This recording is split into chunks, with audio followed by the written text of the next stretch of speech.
اعوذ باللہ من الشیطان الرجیم، بسم اللہ الرحمن الرحیم۔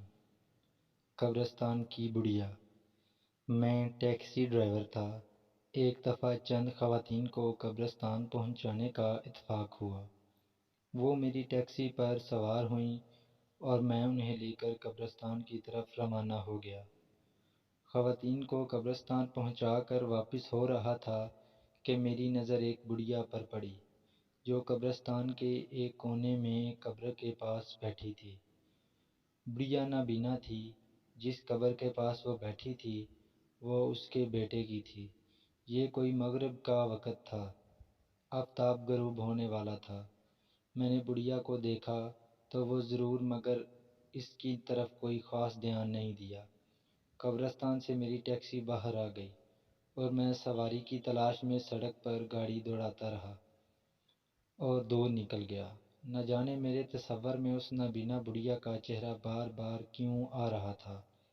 میں سوچ رہا تھا کہ آخر وہ بڑھیا اس وقت، جب کہ ساری دنیا کام کاج سے فارغ ہو کر گھروں کو واپس جا رہی ہے، قبرستان میں بیٹھی کیا کر رہی ہے۔ یکا یک میری ٹیکسی کا اسٹیئرنگ مڑ گیا۔ میں اب قبرستان کی طرف جا رہا تھا۔ قبرستان پہنچا تو کیا دیکھتا ہوں کہ بڑھیا بدستور وہیں بیٹھی ہے۔ جب میں انہیں دیکھتے ہوئے بڑھیا کے پاس گیا۔ آپ کو کیا ہوا؟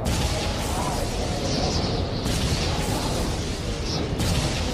نے مجھے جانے کے لیے روکا۔ میں نے پوچھا، کیا آپ چاہتی ہیں کہ آپ کو آپ کے گھر تک چھوڑ دوں؟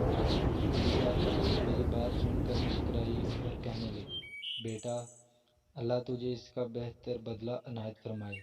بات یہ ہے کہ میرا بیٹا ابھی آنے والا ہے۔ وہ مجھے اپنے ساتھ لے کر گھر جائے گا۔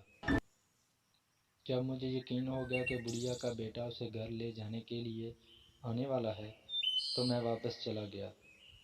کہنے کو میں گھر واپس لوٹا، مگر اب میرے دل میں ایک عجیب سی خواہش پیدا ہوئی۔ مجھے اس بڑھیا کے چہرے کو بار بار دیکھنے کا دل تھا۔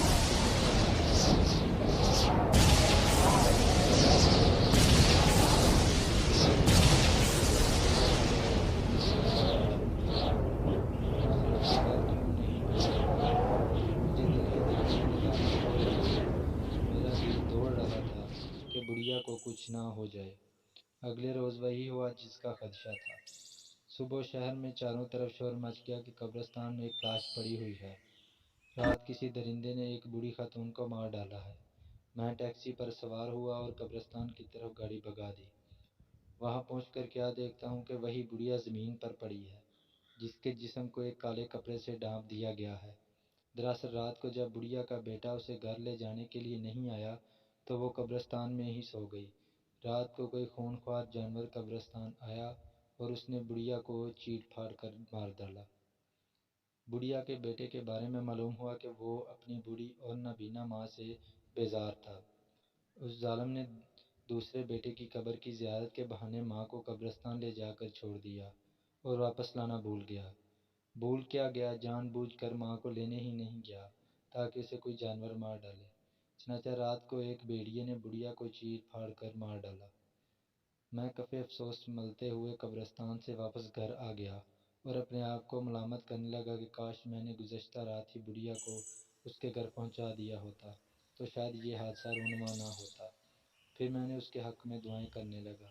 اس قصے میں ایک خاص سبق یہ ہے کہ بعض اوقات